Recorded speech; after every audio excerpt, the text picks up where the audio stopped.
Assalamualaikum warahmatullahi wabarakatuh. Makasih udah klik video ini dan jangan lupa subscribe, komen, dan share-nya. Di podcast menurut kali ini saya udah jauh-jauh lah Magelang sambil main-main. Pasti banyak yang penasaran sama Mas Rio. Banyak pertanyaan Mas ya. Oke lah. Banyak pertanyaan yang kita kali sedikit lah. Pokoknya tonton video sampai beres. Alhamdulillah, arah sekian lama.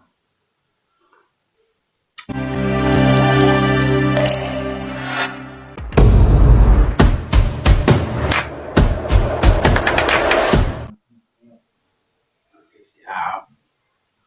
Udah dikondisikan di Magelang. Banyak pertanyaan tentang Mas Rio. Editan lah pasti semua penasaran lah. Ya, memang apa ya, kayak perjalanan ini memang banyak yang ini apa istilahnya, yang di luar ekspektasi lah, tidak pernah ada yang mempunyai ekspektasi ke arah situ, jadinya ada mungkin ada aneh ya. Asal mulanya pengen touring bukan luar pulau lagi mungkin ya, negara gimana gitu Mas? Jadi sebenarnya kalau touring itu kan sudah lama, solo riding kan sudah lama. Kemarin tahun 2022 itu saya ke Nepal. Jadi ya sudah dua kali lah, tahun 2017 dan 2022. Nah, tahun 2022 itu saya harus menggagalkan satu penerbangan. Jadi karena cuaca di Himalaya itu buruk, saya harus menggagalkan penerbangan. Akhirnya saya melalui jalan darat. Nah, di situ saya lihat jalan yang ada di Nepal itu asik gitu. Karena saya suka naik motor. Oh ya, waktu itu tahun 2002 itu saya untuk naik gunung. Jadi untuk climbing di Gunung Es.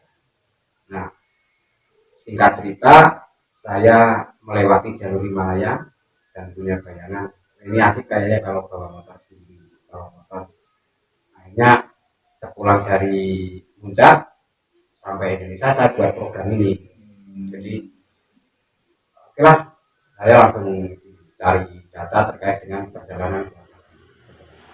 Kalau awal perjalanan saya memang hanya Indonesia Nepal.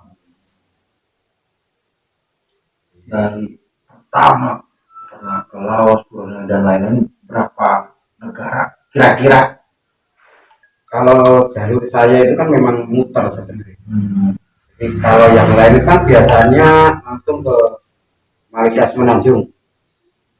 Tapi kalau saya enggak, saya masuknya itu dari Kalimantan. Dari Kalimantan, Sarawak, Sabah, Brunei, baru ke Kuala Lumpur. Jadi seluruh dataran Malaysia sudah masuk.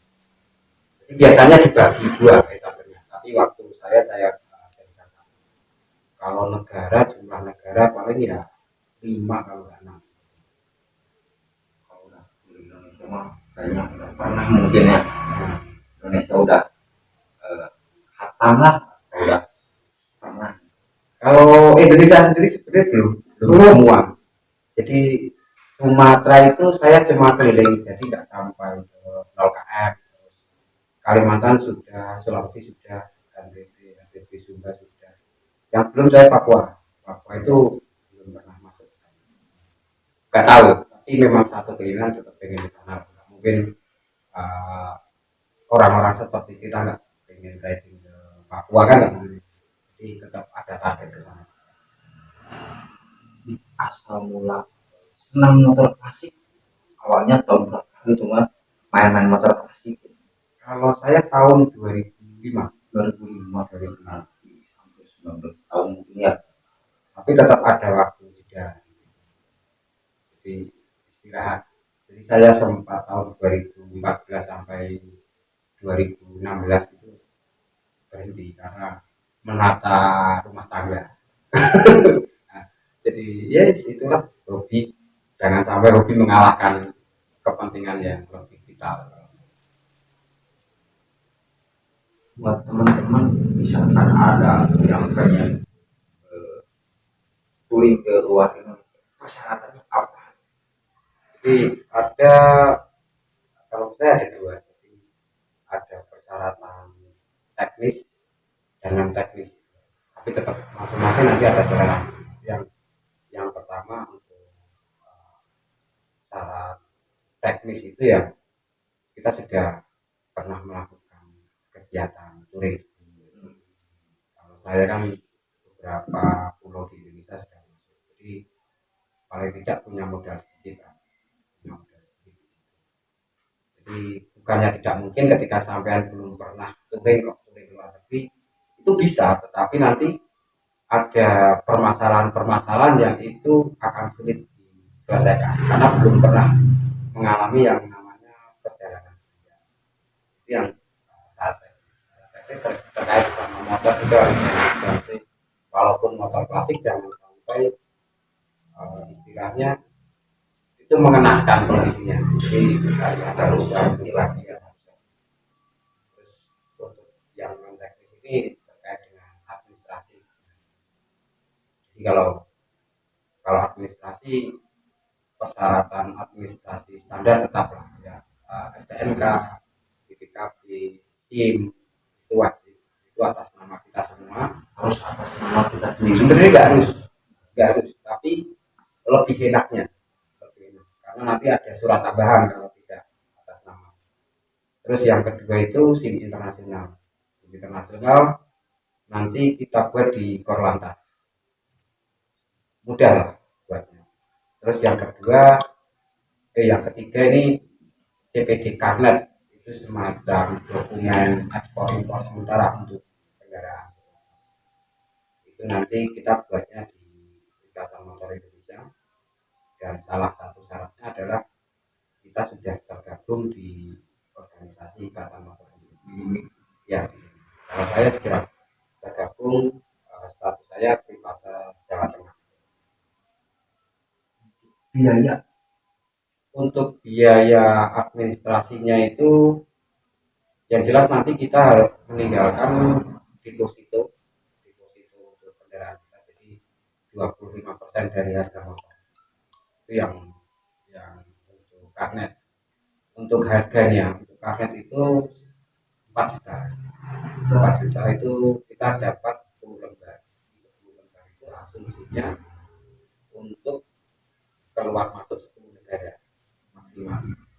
Ada yang lebih murah, ada lagi itu 3 juta itu untuk 5 lembar. Tergantung kita perencanaan kita berapa negara ya, tinggal beli berapa lembar. Terus untuk SIM internasional murah lah, 250 kalau. Dan selama kita membuat administrasi atau mengisi formulir itu benar, yo mudah semuanya. Cuman kadang teman-teman kita itu untuk hal-hal seperti itu agak malas karena birokrasinya memang kadang tidak seminggu 2 minggu jadi. Butuh waktu dan sabar. Nah, waktu ini. Jadi untuk harga bensin, negara beda punya. Kalau per negara beda. Jadi paling murah itu uh, paling murah Brunei. Di Malaysia itu berapa? Brunei lebih murah, tetapi ketika kita touring dari luar, motor luar itu tidak dapat subsidi. Jadi kalau di Indonesia orang luar tidak boleh beli pertalite pertama. Kalau untuk yang paling mahal sih rekor masih di Lempang. Lempang itu per liternya 22.000 sekitar. 22.000 perjalanan berapa? Lumayan. Untuk BBM sendiri kemarin tempat saya itu habisnya sekitar 8 jutaan. mobil jelajah untuk bensin. Ya memang karena apa, bervariasi kan harganya. Terus di Nepal sendiri kadang saya menemukan harga yang sangat tinggi ketika saya tiket kan itu memang harga eceran tinggi. Itu yang mempengaruhi kenapa pengeluaran untuk bensin lumayan banyak. Jarak juga mungkin ya, jarak juga. Lihat dari videonya es, bukan gunung-gunung lagi, ini es, gunung es. Sebenarnya sulit dipercaya sebenarnya. Asli sulit dipercaya gitu kan. Sekelas CB keluar negeri bukan jalan-jalan di aspal yang normal gitu. Tapi ngomong, Mas masuk klub atau enggak nih? Kalau saya sendiri privat, privat kalau status keanggotaan ada sih. Cuman kalau untuk status klub di motor CP, kebetulan saya privat juga di privat, tidak pria masih tidak terikat dengan klub. Cuman ini yang harus dipahami teman-teman semua, walaupun kita tidak tergabung dalam klub, tetapi setidaknya apa ya, kita membawa nama baik, kita membawa nama teman-teman yang sudah mendedikasikan berada di klub CB. Contoh gini, misalkan saya di Malaysia sedang melakukan sesuatu, pasti pandangannya kan CB Indonesia. Jadi itu yang menjadi apa istilahnya. Jadi yang saya bawa itu tidak hanya nama baik saya sendiri, tapi nama baik unit. Kebetulan juga punya klub terbesar istilahnya di Indonesia, salah satu klub terbesar di Indonesia yang saya bawa nama baiknya. Indonesia juga saya bawa, dan khusus lagi ini petualang bermotor dari Indonesia, karena jangan sampai kita meninggalkan hal-hal buruk di negarawan lain, padahal di belakang kita itu nanti mungkin jenengan kesana lah. Tapi ketika saya bermasalah, jenengan masuk apa ini temennya Rio ini mesti nggak beres kan. Jadi yang terpenting ya kita menjaga nama baik siapapun yang terhubung dengan kita. Di perbedaan touring antara Indonesia dan negara lain apa? Sebenarnya kalau dari sisi kita berkendaranya hampir sama, dan yakinlah ketika kita sudah lancar berkendara di Indonesia, dimanapun kita bisa menyesuaikan. Di Indonesia kan kondang ini kan terkenal dengan angkutannya motor. Jadi kalau sudah mahir di Indonesia, di luar pun saya rasa aman kemana. Itu dari sisi berkendara. Tetapi kalau saya melihat dari teknis touring yang agak beda ya. Jadi saya sih langsung aja ke model kita ya teman-teman CB touring. Itu kan kita perencanaan itu biasanya seadanya. Kita dari Sabang sampai Merauke, kita tidak menganggarkan penginapan itu bisa kan? Kita bisa menginap di mana pun. Bisa. Banyak kawan-kawan yang istilahnya bisa menawarkan kita istirahat. Tapi kalau di luar itu tidak bisa kita lakukan. Yang jelas, yang pertama ya budaya berbeda. Terus yang kedua ya jelas kita menjaga keamanan. Itu yang paling penting. Karena kalau kita kegiatan tidak menjaga keamanan kan sama juga bunuh diri lah. Tapi kalau perbedaannya itu sebenarnya di budaya, kondisi budaya sosial yang kadang berbeda. Nah ini fungsinya ketika kita sebelum keluar negeri, minimal kita berlatih nih, dari Jawa, Bali, ke Sumbawa, ke Timur, itu kan budayanya kan beda-beda. Nah di situ kita bisa istilahnya beradaptasi. Nah, sama juga ketika kita turun ke luar negeri, kita harus pintar beradaptasi juga, mempelajari sosial budaya dan lain sebagainya.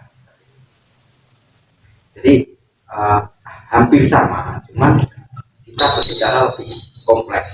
Kalau perencanaan harus benar-benar matang, karena kita tahu sendiri bahwa masuk ke negara orang kan ada semacam administrasi, kapan keluarnya. Mungkin di Indonesia nggak masalah, kita masuk Pulau Jawa mau sebulan, 2 bulan, 3 bulan nggak apa-apa. Tetapi kalau di luar, ketika kita overstay di negara orang, nanti keluarnya kita bermasalah. Jadi dari segi administrasi itu sangat berbeda. Terus dari segi budaya, sosial budaya beda. Terus yang jelas bahasa ya, kalau saya modalnya kan cuma bahasa Inggris. Pinter adanya ini sih mas, pinter Adanya lah. Jadi saya bukan tipik orang penutur bahasa Inggris yang sempurna lah. Jadi ya sekedar mau makan bisa berbicara mau makan, mau apa aja masuk bengkel, mau servis saya bisa menyampaikan. Jadi semacam itu. Cuma kadang bahasa Inggris itu juga tidak berguna di beberapa daerah. Saya ngalaminya di Thailand. Jadi di Thailand itu banyak yang tidak bisa bahasa Inggris. Jadi ya tetap pakai bahasa Tasan itu. Bahasa Tasan kalau nawar pakai kalkulator, kalau menu nunjuk. Nah, jadi lebih ke bagaimana kita beradaptasi dengan bahasa yang dengan Thailandnya Thailand. jadi memang kayak kan tidak ada tulisan Latin kan ya, adanya kan tulisan sana di menu makan, kadang di rambu juga. Jadi tulisannya nggak bisa terbaca. Tapi sekarang kan sudah ada Google image foto itu apa namanya image translate apa saya nggak tahu. Tapi bisa. Yang jelas perbedaan yang paling mendasar adalah psikologi sebenarnya. Yang paling mendasar. Dari faktor psikologi sebenarnya sama, cuma dari faktor psikologi kita berbeda. Contoh saya riding di Indonesia 200 kilo itu nyantai banget, tapi kalau di luar 200 kilo itu seperti berat karena kita di negara orang dengan pikiran macam-macam. Jadi mungkin awal-awalnya seperti itu, lama-kelamaan seminggu setelahnya atau 2 minggu setelahnya adaptasi itu sudah lancar. Jadi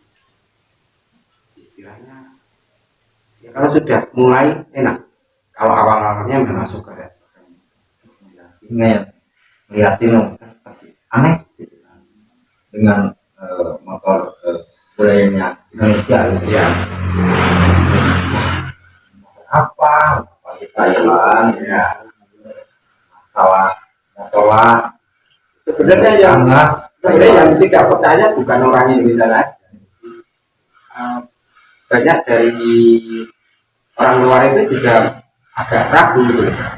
Tetapi setelah saya buka kayak buku dokumentasi saya dimana akhirnya oh iya, karena mereka tidak ada semacam apa ya bayangan ada orang dari Indonesia membawa motor seperti itu, karena memang belum pernah ada. Jadinya aneh. Biasanya kan motor-motor adventure kayak gitu. Motor bisa dibilang enggak lah ya.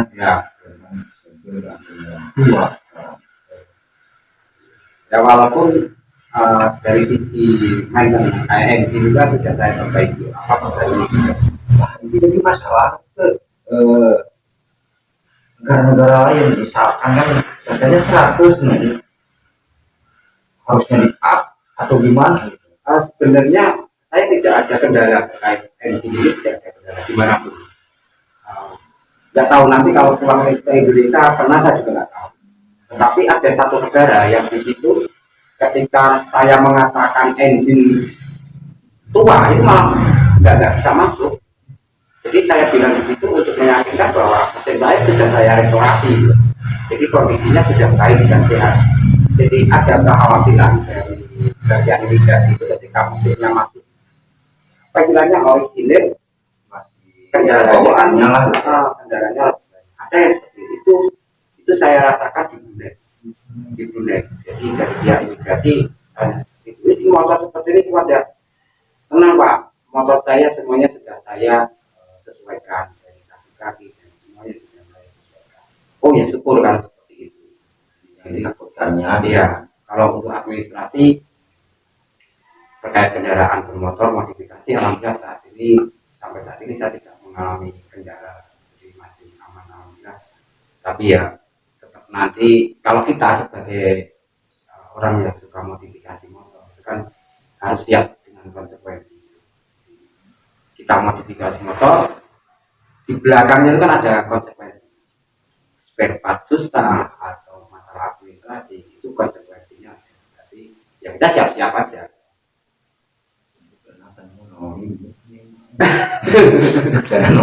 Enggak, masalah dana gini sebenarnya. Kalau saya itu bukan orang yang punya uang banyak, tapi cukup melakukan perjalanan juga lumayan. ya. Memang tapi bisa lah tuh, teman-teman bisa diusahakan. Jadi Ini nggak masuk akal itu mas, dengan harga motornya gitu kan. ya memang gini, itu ada satu kasus saya kan harusnya nyeberangi Myanmar ya. Nah, itu kasusnya di situ. Karena Myanmar perang, itu kan opsi pertama saya itu kan nunggu di perbatasan Myanmar di Thailand, motor saya tinggal, saya pulang dulu, kalau Myanmar buka saya masuk. Opsi pertama itu gagal karena saya hanya bisa sebulan di sana. Terus mau lewat Cina, Laos, Cina, ternyata itu harus pakai tour travel dan harganya mahal. Saya mundur sama cc motor yang kurang.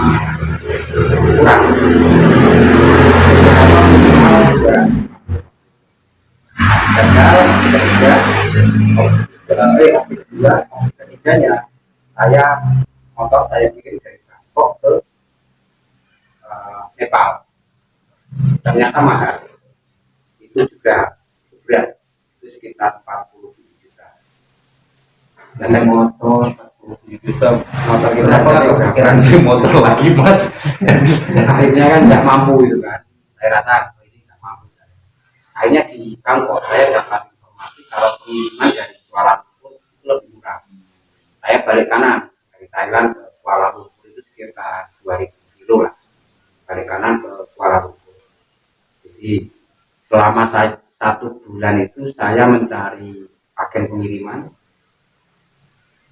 banyak, sekitar 5 agen saya hubungi, saya datangi.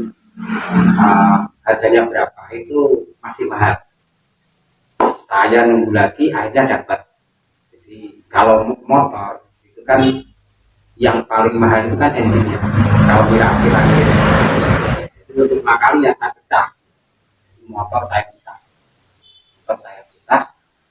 antara mesin sama rangka, saya jadikan 2 box, jadi jatuhnya lumayan berat itu ya. Tapi itu tidak proses yang mudah, itu prosesnya panjang, itu hampir 1 bulan saya ngurus. Jadi hal-hal seperti itu yang kadang menghambat perjalanan kita. Yang numpang lewat Tapi doh hampir 50 juta buat nyebrang aja. tapi akhirnya nggak saya sampai segitu lah, saya murah lah. Kita juga lihat kondisi kita sendiri, cuman enaknya kita itu suka explore gitu. Jadi ketika ada jalan pertama tutup, 2 tutup, 3 tutup, 4, 5, 6, kita cari terus sampai ketemu. Membayangkannya juga, aduh, sebulan Ya proses lah, semua proses. dari semua negara-negara yang paling berkesan negara mana itu? Kalau saya paling berkesan itu di Nepal. Apa tuh mas? Nepal itu luar biasa. Jadi landscape-nya itu benar-benar luar biasa. Kita berkendara kanan kiri kita satu. Kita di ketinggian 3000, 4000 naik motor, dan kita berkendara di udara -10, -12. Jadi memang berat. Jadi dalam artian gini, untuk berkendara di wilayah seperti itu tidak hanya membutuhkan kemampuan ridingnya saja, kayak pengalaman sebelumnya, pengetahuan. Jadi kalau kita berkendara di ketinggian itu kan ada 2 hal yang harus kita perhatikan. seperti kita naik gunung lah. Kalau Kan naik sesek mas, ya makin atas makin sesek. sesek. Jadi kalau itu kan hipoksia namanya, itu hipoksia itu yang terkait dengan oksigen. Jadi hipoksia seperti kaki pusing, mual itu kan hipoksia. Terus yang kedua itu hipotermia. Kalau hipotermia kan dingin. Jadi sama, ketika kita berkendara kita juga mengalami itu, tetapi akan lebih parah karena selain kita, motor juga berefek di situ. Jadi kalau untuk hipoksia atau untuk udara yang tipis, kita hipoksia kena. Jadi kita pusing seperti itu. Untuk motor sama juga terkait dengan karburator. Kalau saya kan pakai motor karburator, jadi memang agak berat kalau kita bawa karburator, harus setting ulang ketika kita mau ke medan. Terus kalau yang hipotermia yang terkait dengan dingin, jadi kalau kita mungkin untuk pendaki gunung adalah lebih paham. Jadi ada sistem layering, lapisan baju itu kan ada layering, sistem layering. Nah, di situ kita harus paham karena kadang kita tebal itu belum tentu hangat. Jadi kita sistem layeringnya harus benar. Apalagi yang minus kita harus berkendara. Sangat itu layeringnya kalau tidak kita perhatikan ya susah juga. Bukan masalah ya cuaca sama makhluk. Ya, itu dua hal. Kalau rating yang ngeri karena kadang ketika saya kan masuk beberapa trek, kita 3 trek, sekali masuk itu minimal seminggu lah. Jadi seminggu itu nanti sehari itu dapat jalan halus. Itu sisanya itu sudah offroad itu. Jadi memang kemarin itu kalau bisa dibilang nekat, ya enggak juga karena persiapan itu. Tapi ketika dibilang tidak nekat, yang motor saya benar-benar tidak proper untuk perjalanan di situ gitu. Jadi ya akhirnya ya perjalanan ketika kita menggunakan motor trial contohnya itu sehari saya bisa 2-3 hari karena motor memang tidak didesain untuk adventure seperti itu. Jadi ya memang pengalaman yang agak ini di situ di Nepal itu di pegunungan Himalaya. Jadi di sana kan ada Lowah Mustang, terus ada Manang, ada apa itu namanya pokoknya banyak lah, ada Kalipola, ada Mantali. Jadi ya kesannya memang kita tidak melihat keindahan ya, tapi kalau keindahan tetap Indonesia. Tapi kalau di Nepal itu saya melihatnya lebih ke hal yang luar biasa karena di Indonesia kita tidak bisa menemukan jadi itu tolong bedakan antara keindahan sama luar biasa. Kalau keindahan itu tetap Indonesia Bu, tapi kalau luar biasa ya Nepal di sana luar biasa. 3.000 sesek mas Ya 3.000 4.000 tertinggi 3.000 4.000 berapa 200 nggak salah bertiga nih kan video bertiga. ya jadi saya di sana kan sekitar 45 hari. Jadi untuk trek yang pertama sekitar 10 hari itu saya ditemenin sama teman-teman sana, Komunitas di sana kita ya seperti saya sih sebenarnya, dia punya motor kayak gitu, terus penasaran dengan perjalanan saya. Kebetulan mereka juga konten kreator jurnalis, hanya penasaran orang Indonesia datang dengan motor seperti itu, akhirnya dia masuk, mas bareng sama saya, padahal dia juga belum pernah masuk trek itu. Kalau sampean lihat di dokumentasi itu kan dia sering pakai ini mode 4x4, kakinya ikut 4x4. Jadi memang motornya kalau dari segi spek bagusan punya saya, tetapi mereka menang kebiasaan sama bayangannya itu sudah ada. Kalau saya belum ada. blur namanya Ya, blur ini motornya siap jalannya blur. yang penting apa ya istilahnya?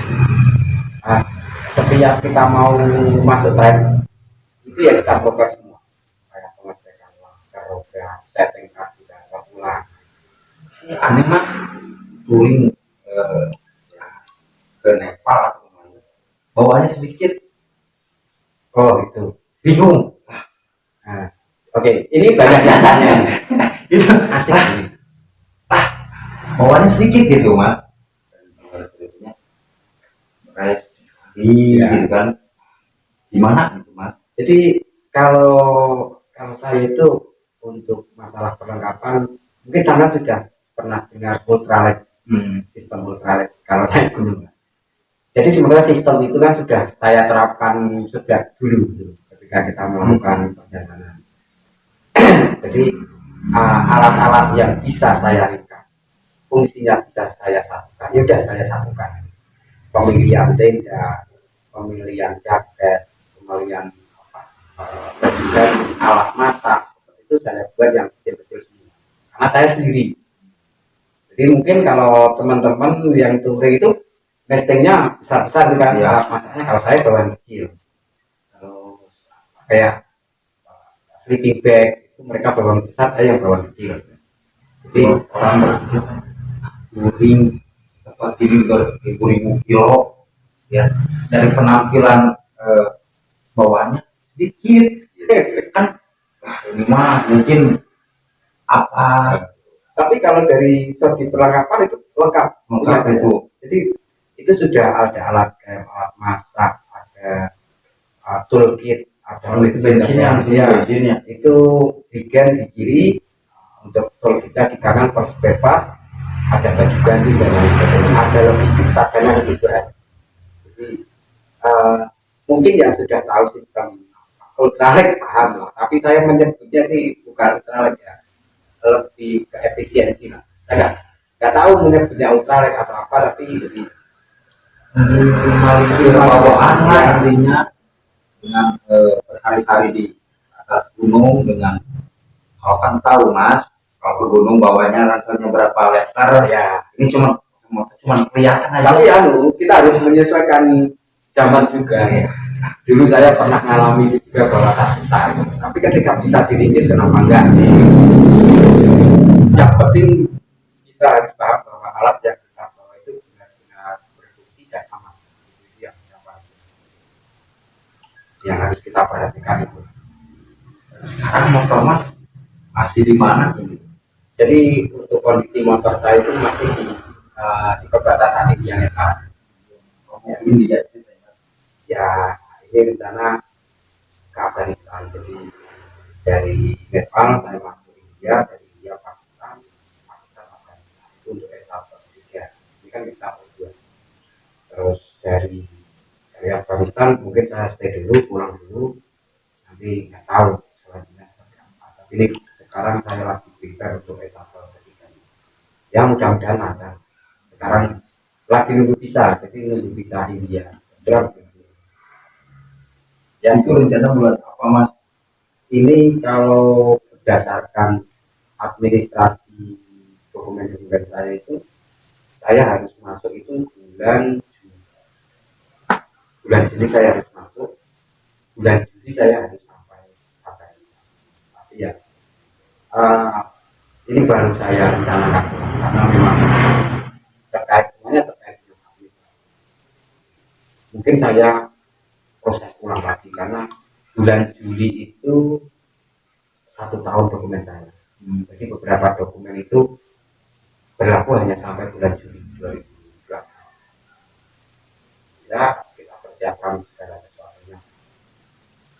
Pasti penasaran kerjaan apa ini, penasaran soalnya touring kerjaannya apa gitu kan. Itu tuh saya belum punya sawah banyak.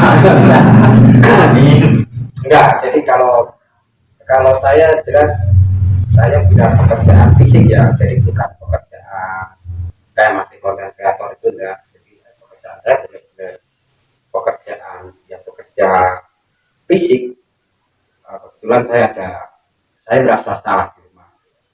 Jadi ketika saya pergi itu usaha tetap jalan. Ya tapi tetap ada risiko. Pekerjaan ditunggu dan tidak itu kan tetap ada risiko. Yang seharusnya kemungkinannya 1000 kita kita tinggal itu paling hubungannya 500. Tapi itu memang sudah saya ambil, konsekuensi itu sudah saya ambil. Ya adalah pekerjaan fisik juga, dan itu pekerjaan umum sebenarnya, bukan pekerjaan khusus itu. Jadi kalau mungkin ya mungkin tak sebut sekalian aja ya. Jadi kalau sekalian ini iklan, siapa tahu ada yang mau. Jadi kalau saya itu di civil engineer. Jadi saya perencana rumah juga, buat kolam renang, kan, kolam renang, buat rumah. Ya ngecat rumah orang, terus bersihin rumah orang. Jadi ya maklum lah, yang jelas tidak bisa sekali langsung berangkat itu, tetap prosesnya panjang. Jadi bisa tidur sekarang. Tapi memang banyak yang tanya, Pasti itu. Wah, terus kerjanya apa? Sugi kayaknya ini Sugi sih. kalau syuting itu relatif, karena kalau saya sampai kan tahu sendiri rumah saya seperti apa. Bukan orang yang itulah, tapi cukup ya gitu. Tapi kalau seperti itu ya. Mungkin kalau lebih motor saya udah ganti, saya ganti aplikasi. Kalau ya ya itulah kondisi saya. Jangan melihat saya itu cukup banget, enggak, saya cukup dan nggak ngerti. Kalau masalah hobi yang banyak juga belum bisa. Ya betul. Banyak uang nih, banyak uang belum tentu bisa. Gitu gitu mas. Ya kadang kadang Kecuali memang bikinnya yang emang nampak gitu ya. Kan kalau touring uang angus. Kalau pas beli barang itu kan kelihatan. Kalau punya uang nggak jual. ya memang ya dulu pernah saya ini singgung terkait ini. Kayak rating seperti saya itu bukan hanya masalah uang banyak ya, waktu juga, terus kemampuan yang mendasar seperti bahasa tadi, terus pengalaman kita sebelumnya kan juga menjadi faktor keberhasilan juga. Jadi tidak ujuk-ujuk punya uang berangkat itu enggak. Kalaupun bisa berangkat bisa, cuman kendala-kendala yang dihadapi pasti akan terasa berat gitu. Karena sebelumnya kita belum Lalu persiapan. ya belum pernah mengalami juga. Jadi itu sih yang menjadi catatan, bukan hanya masalah uang gitu. Touring mau kemana lagi nih? Belum tercapai. Sebenarnya kalau tujuan sih banyak. Kalau saya sih tujuan endingnya sih kita nggak tahu. Terus terang kalau saya kan hanya step by step, jadi berproses lah, pelan-pelan mau kemana, setelah sampai sini lanjut lagi. Tapi memang saat ini yang menjadi kendala ya memang tadi keuangan. Jadi nanti ada sponsor, ya ada ya. Itu ada daya dukung lah, daya dukung finansial ya, finansial. Terus ya saya harapannya sih saya tetap bertahan dengan motor yang sekarang ada di luar, mudah-mudahan ya. Ya mungkin itu sih enggak, karena memang saya tidak punya program ini sih, enggak program khusus itu enggak, paling program-program agar lebih terasa ini touring yang luar biasa aja, bukan khusus misalkan ke Rusia atau ini enggak. Jadi memang oke, saya masuk ke negara step by step, yang penting saya mempersiapkannya. Pesan-pesan buat touring apa nih mas? Ya mungkin gini, jadi khususnya untuk teman-teman kita Ya, ya, teman-teman kita. Kalau untuk yang lain sih saya yakin sudah. Jadi untuk teman-teman kita sih semua itu seperti proses. Jadi kita harus belajar dari proses yang kita alami. Ya jangan melihat saya sekarang gitu, jangan hanya melihat saya sekarang, tetapi saya juga berproses.